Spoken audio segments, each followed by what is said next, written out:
C'est un monde déterminé, la nature. Or, donc, je vais parler d'Hachem, Yudke Vavke, je sors du déterminisme. C'est-à-dire, il y a une possibilité de sortir des lois de la nature. C'est un petit peu ça l'objectif. Quand je dis la relation du droite et cercle, masculin-féminin, c'est aussi cette idée-là qu'il y a derrière, de sortir du déterminisme. J'en arrive tout de suite à la deuxième notion, lorsque le rayon cave, donc ça c'est vrai qu'on a déjà parlé, donc on peut en reparler ici, entre nous, lorsque le rayon cave est rentré dans le halal c'est l'espace du monde,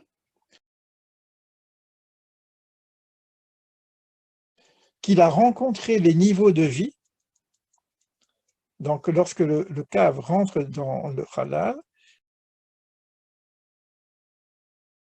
donc ça c'est un peu la matrice, hein, c'est quelque chose qui en attend, et les niveaux, alors regardez là on est directement dans la Kabbale, hein, les niveaux de vie c'est les 3 siphérotes supérieurs. D'abord, Keter, Chochma, Bina.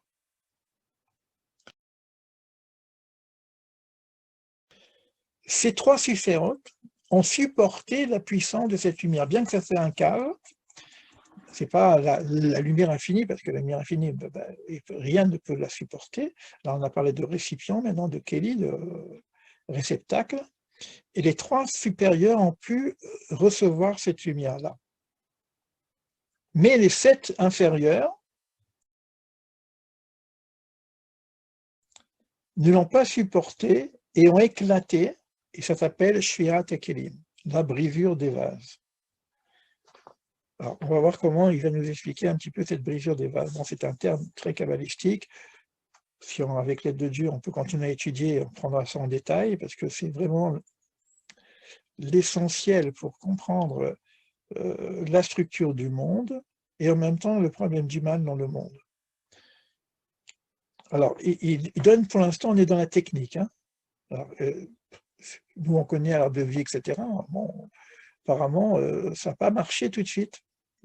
Ça n'a pas été de tout repos pour créer ce monde. La lumière était trop forte. Alors regardez comment ça, parce que souvent, j'entends des gens qui parlent de la lumière du retour, que la lumière qui remonte, etc. On ne sait pas trop ce que ça veut dire, mais on va voir comment Manitou nous explique cette chose-là. Pourquoi le monde est-il dans un état de chaos, bien que l'on devine derrière le chaos du monde l'harmonie des 10 séphirotes? On sait que dans le chaos, il y a l'harmonie. Les kabbalistes ont donné plusieurs explications pour cela.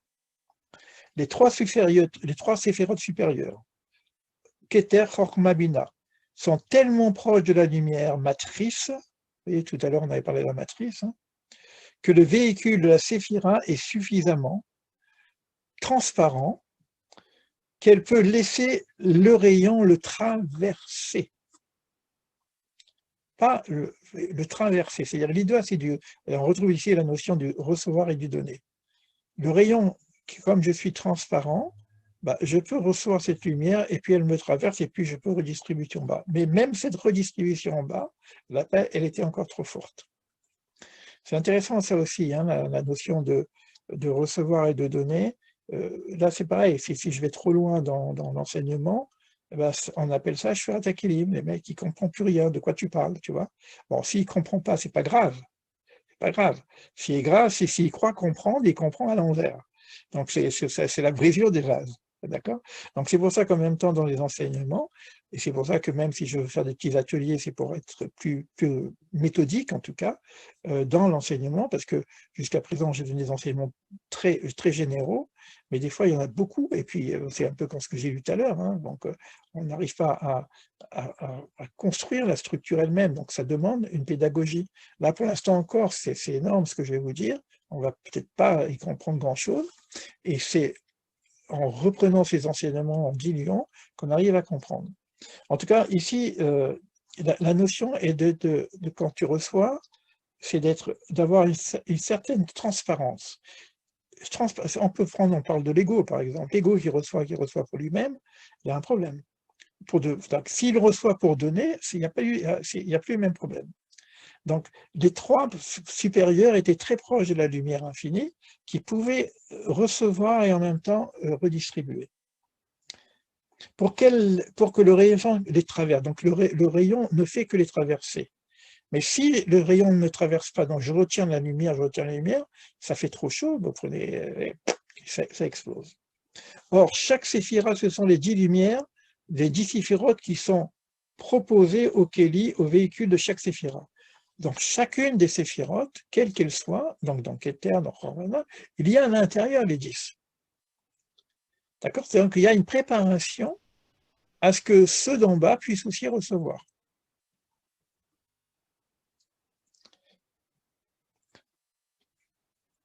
Et normalement, chaque séphira doit retenir ce qui correspond à sa nature et redistribuer aussi le reste, pour que les autres séphirotes puissent être allumés, on va dire comme ça, c'est comme un courant électrique, hein, allumer. Il faut allumer les 10 lampadaires.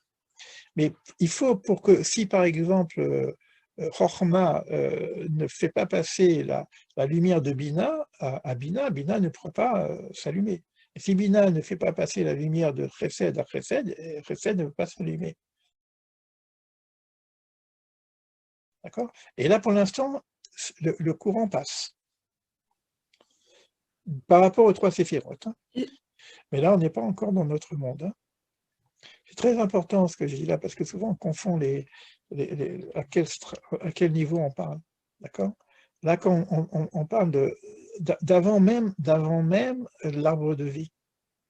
Parce que l'arbre de vie n'est pas encore construit. Parce que il y a le principe de l'arbre de vie dans chacune des séphirotes, mais ça explose.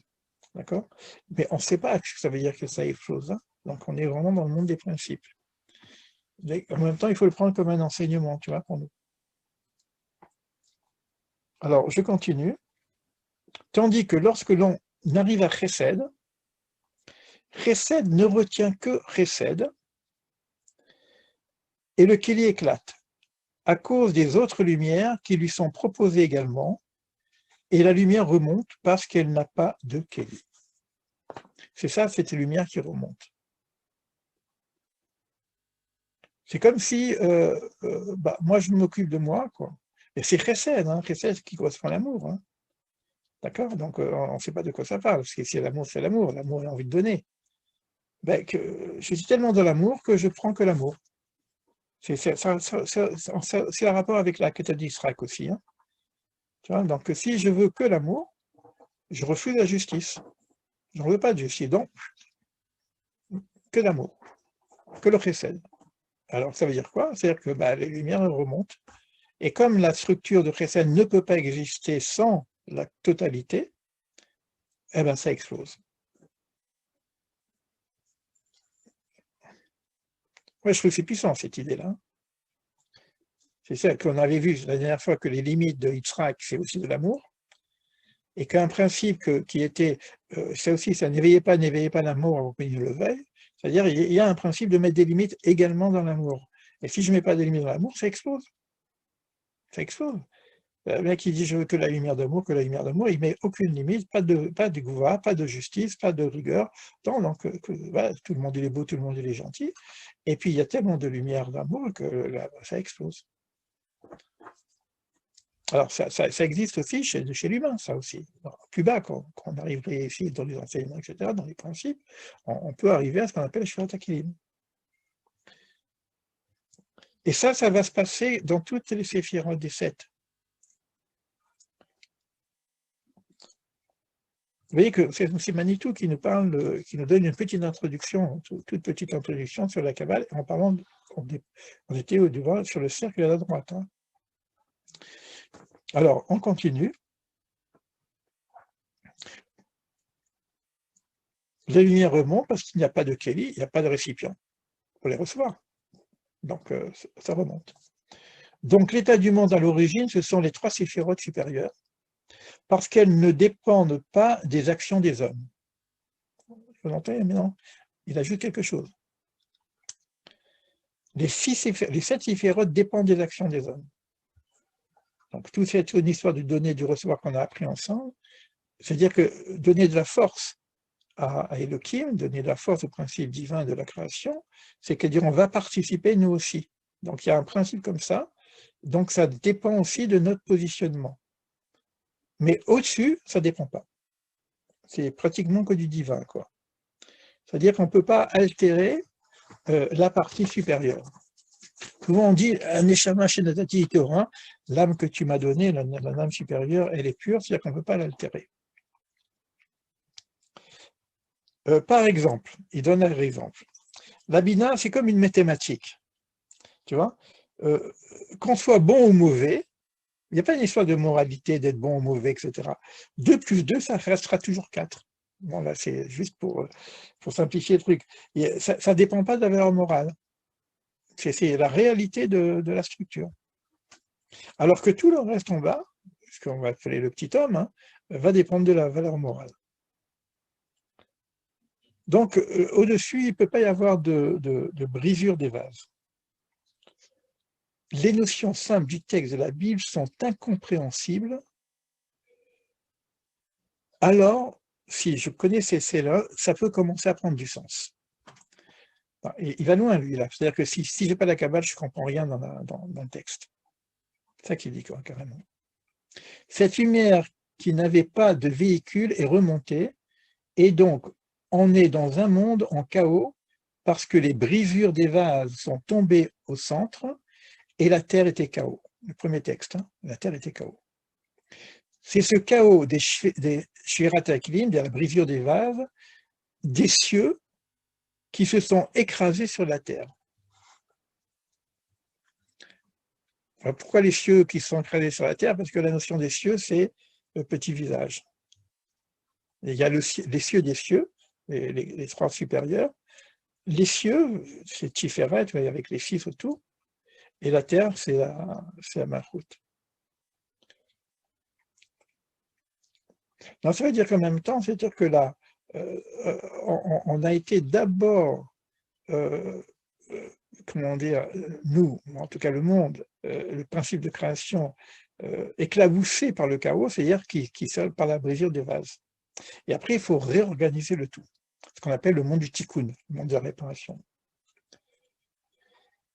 Cette lumière qui était la lumière sphérique, impersonnelle, c'est-à-dire le résultat de ce que la lumière du Ensof avait retiré du rayon dans tout le Tzimtzum, qu'on a déjà parlé, Dieu a retiré la lumière personnelle et n'a laissé que la lumière impersonnelle, et la sphère est apparue.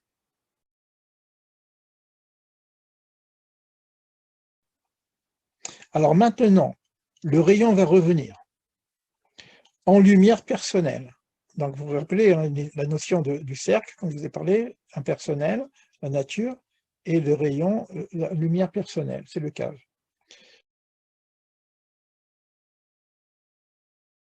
Et c'est cette droite qui correspondra à la présence de l'homme. C'est pour ça qu'on dit à l'image de Dieu, tu vois. Ça veut dire quoi, Betselem Elohim? C'est à l'image de ce cave. C'est-à-dire que l'homme, il va être créé non pas à l'image du cercle, c'est-à-dire de la nature, il va être créé à l'image de Dieu. Je ne sais pas si vous comprenez cette idée-là. Et il va y revenir. C'est-à-dire que, je vous le dis tout de suite, c'est que soit je suis à l'image de la nature, c'est-à-dire que j'étais une particule d'embryon de je ne sais pas quoi, et par l'évolutionnisme, j'ai grandi, je suis devenu un petit serpent, après je suis devenu un oiseau, et après je suis devenu un singe, et après je suis devenu un homme. Ça, c'est un principe, si tu veux, où l'homme est extrait de la nature. Mais là, ce n'est pas ce qu'il dit. C'est-à-dire que nous, on n'est pas de cette nature, à l'image de la nature, donc on n'est pas dans l'évolutionnisme, on est à l'image de ce cave qui revient, donc à l'image de Dieu. Donc, il y aurait dans le monde, dans la nature, un personnage particulier qui serait de l'ordre du divin, ça s'appelle l'humain. C'est une vision totalement différente de la vision naturaliste. Alors, écoutez bien ce qu'il dit encore. Et si cette droite, c'est la présence de l'homme. En hébreu, le cave à Yosher, la droite. Alors que la lumière sphérique s'appelle Siférot Haïgoul, les Igoulim, les cercles. Cette lumière droite va revenir et va restituer les kélim qui ont été brisés. Et elle va les restituer dans une synthèse avec la lumière sphérique. Et apparaît le visage de l'humain. C'est le partsouf. Souvent, on va parler maintenant de partsoufim. On parle de séphirot et de partsouf. Le partsouf, c'est comme la notion du visage. Et là, on vient nous dire que dans la structure de l'homme, il y a une partie qui est associée cercle et droite. C'est le visage. On a du visage un peu rond quand même. Hein. Il y a de la droite et du cercle, etc. Mais donc, on pourrait voir dans les séphirotes, les yeux, les nez, etc., la forme du cercle, mais en même temps, l'énergie du cave à l'intérieur. Le visage humain est le compromis entre le cercle et la droite. Il dit beaucoup de choses là-dessus. Hein. Entre la transcendance et l'immanence. Entre la partie naturelle et la partie transcendante. Entre le personnel et l'impersonnel. On dit souvent que le visage, c'est le miroir de l'âme. Alors, il continue. Alors, ça s'appelle le partsouf. Alors, c'est quoi un partsouf? Alors, il va y avoir plusieurs partsoufim dans l'ordre des séphirotes. Hein. Je peux pas rentrer dans le détail parce que vraiment, ça nous demanderait un enseignement. Mais par exemple, un partsouf, c'est quelque chose de complet. C'est-à-dire qu'il y a la complétude de l'ensemble des séphirotes. Et il va y avoir donc un partsouf qu'on appelle Abba, le père, dans Chochma, Ima, la mère, dans Bina. Après, il va y avoir le petit visage, c'est un partsouf lui-même, c'est-à-dire que les six, quand elles sont complètes, elles forment un partsouf, mais pour l'instant, ils ne sont pas complets, parce qu'on attend encore des choses à réparer. Mais en tout cas, ça forme le petit visage. Et la malchout, c'est le féminin, c'est la Knesset Israël, c'est la Shrina, c'est aussi un visage. Bon, après, il revient sur des choses que vous connaissez pour les séphirotes, qui sont représentés maintenant par des visages humains, par des personnages qui ont réussi à porter la séphira elle-même, donc avec Chesed, Abraham, Gvura, Isaac, Tiferet, Jacob, donc il redonne un petit peu la définition. Et après, il reprend aussi dans la création du monde les versets pour montrer comment les versets parlent des séphirotes. Le problème d'Israël, c'est de faire le Yom Echad, jour 1. C'est l'unification de toutes les valeurs, c'est l'unification des séphirotes, c'est de réaliser l'unicité de toutes choses. Quand on n'est que Chesed, il manque Gevura. Quand on n'est que Gevura, il manque Chesed. Donc il faut toujours essayer d'attacher les principes. Et c'est une très très bonne introduction pour éventuellement l'Akedat Israël, que toute cette idée-là qu'il y a eu dans le sacrifice d'Isaac, qui n'est pas un sacrifice, mais qui est une forme c'est deux forces, Chesed et Gvura, qui vont les unifier pour en faire Tiferet, hein, qui sera le prochain personnage, Jacob. Et la façon dont c'est écrit dans la Torah, avec c'est ouf, tu vois, c'est très très très puissant, vraiment très puissant.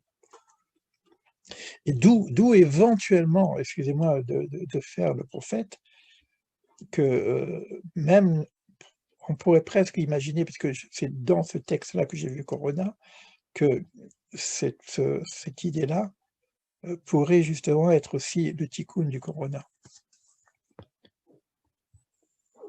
Mais ça, je dois vous le montrer sur texte, parce que c'est tellement énorme que je veux que vous puissiez le voir avec vos propres yeux et le voir dans les mots écrits, puisque c'est des livres. Hein, moi, c'est pas une idée personnelle, hein, donc c'est des livres. Et on utilise plusieurs livres qui se regroupent. Hein. Un livre de prière, un livre de Torah, un livre de Midrash, un livre de Kabbale, et tout le monde converge en même temps. Bon, je ne sais pas ce qui s'est passé à ce moment-là. Je me suis retrouvé avec 4-5 livres qui parlaient tous de la même chose. Et c'est ce dont on vient de parler là, c'est cette notion d'unicité. Mais là, pour l'instant, c'est principalement droite-gauche. Donc on a parlé du haut droit, en haut bas, et là c'est vraiment droite-gauche, c'est-à-dire le côté chesed parce que quand on parle de Chesed, c'est toute la branche Chesed, hein, et quand on parle de Gévoura, c'est toute la branche Gévoura. C'est le principe d'amour et le principe de justice, quoi. Le principe de limite, on peut dire ça comme ça. On avait déjà parlé la dernière fois, il y a une vidéo hein, que je vous conseille de revoir. C'est que en quoi la Gévoura, c'est aussi l'amour, parce qu'on a souvent on a l'impression opposé, et on a vu la dernière fois que même mettre des limites, c'est un principe d'amour. Et justement, parce qu'on peut le comprendre maintenant, parce que si je mets pas des limites, ça explose. Donc le principe d'amour divin, c'est de réduire sa force, parce que si lui-même n'a pas mis de limites à sa lumière, la lumière elle descend et beh, elle reprend toute la place, il y a plus de place pour le monde. Donc lui-même, il a fait Gvoura. Et c'est pour ça qu'on l'appelle Givor, le vaillant. Parce il a retenu sa propre nature, qui est l'épanchement, qui est l'amour. Mais sinon, on n'aurait même pas pu exister, quoi. Humainement, on peut comprendre aussi l'amour qui étouffe, hein, voilà, donc l'amour matriciel qui prend l'enfant, qui ne le lâche pas, qui peut pas donc il faut à un moment donné prendre une certaine distance, voilà. Je suis à vos écoutes, hein, si vous avez des échanges, des partages, je veux bien vous écouter. Élie, j'avais entendu concernant la Kedah un enseignement du Rav Dinovitz qui disait que Abraham aurait mal compris, mal interprété l'ordre du divin, Oui, et qu'en fait, il ne s'agissait pas du tout de sacrifier son fils, que Dieu, qui est amour, n'aurait jamais demandé qu'il sacrifie Isaac, dont allait sortir le peuple d'Israël, mmh. mais que, en fait, ce qu'il avait demandé, il avait mal interprété ce que Dieu lui avait demandé, c'était de l'élever. Oui, oui, oui. Ça, je vous montrerai ça dans le texte. Mais bon, on peut pas essayer de dans le chemin, il y a eu des confusions, mais au début, il savait très bien. Au D'accord. début, il savait très bien parce qu'il le dit à ses serviteurs, «Nous partons et nous revenons». Donc s'il sacrifie, il revient pas, quoi. Donc il dit bien qu'il revient, quoi. Et que c'est dans l'articulation des mots et qu'est-ce qui se passe entre Isaac et son père? C'est le principe des 2 séphirotes, tu vois? Il faut le lire à l'image, pas humain parce que humainement on peut pas, c'est pas possible de quoi on parle, quoi, hein. Mais il faut le lire au niveau de ce dont on parle maintenant, c'est le chesed, le principe d'amour et le principe de justice. Et donc, il faut le voir dans le monde des principes et voir cette relation. Mais ça, je vais vous montrer dans le texte lui-même, parce qu'il y a des choses qui dépassent même l'entendement.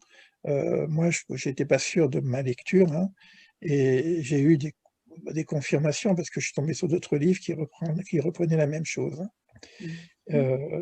Ça parle de l'arbre des séphirotes, ça parle de l'arbre, ça parle de ouf, c'est très puissant, quoi.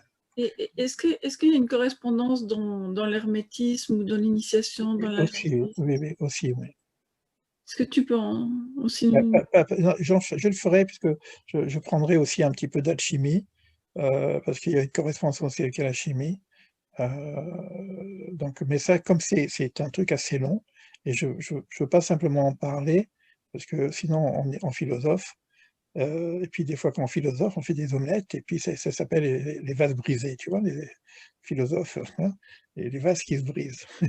Donc par contre, lorsqu'on travaille sur texte, le texte il est serré, il est carré, tu vois? Donc je suis canalisé, tu vois? Et je pars pas en vrille, quoi, comme tu dis, tu vois?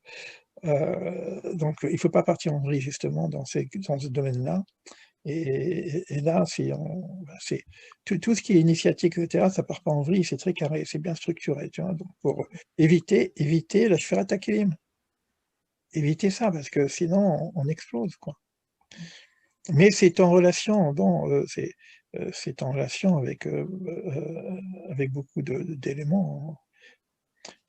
C'est pas dans le même langage, hein, donc il y a des liens, hein, de toute façon avec l'hermétisme, avec tous les premiers alchimistes du XIIIe siècle et cetera, la mutation, la métaphore, la transformation de l'or en or, du plomb en or. Heu, il y a aussi une transformation de l'or en or, parce qu'il y a plusieurs niveaux d'or. Il y a des liens avec tout ça, quoi. Mais il faut que ça nous serve à quelque chose, tu vois?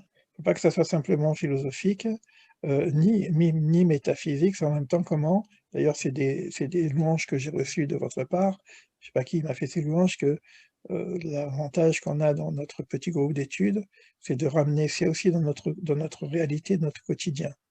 C'est-à-dire qu'est-ce que j'en fais, quoi? Qu'est-ce que j'en fais dans mon monde, dans ma vie quotidienne, tu vois? Là, comme ça touche des points très, très, très élevés, il faut voir de quelle façon ça répond aussi à à notre vie quotidienne. Tu vois? Bon, bah, là, il y a des choses faciles, hein, Chesed et Gvura, c'est facile. On en a déjà parlé la dernière fois. Mais comme le texte nous entraîne quand même assez loin, et c'est là que, mais bon, ça je voudrais le faire, mais ça dem je vais avec l'aide de Dieu, parce que je suis un peu fatigué en ce moment, vous voyez avec ma voix et cetera, hein. Heu, heu, c'est aussi l'effet du jeûne, hein, qui joue son rôle. Ça risque d'être un peu long. C'est ça que ce qu'il faut savoir. Donc, parce que il y a des études, on ne peut pas, commencer et s'arrêter au milieu. On peut pas couper. Bon, moi, ça s'est passé pendant Shabbat, donc j'avais pas à couper parce que j'étais en plein Shabbat, donc moi, ça va me demander un travail de photo pour que vous puissiez les voir. Attends, je vais couper l'enregistrement qui me que ça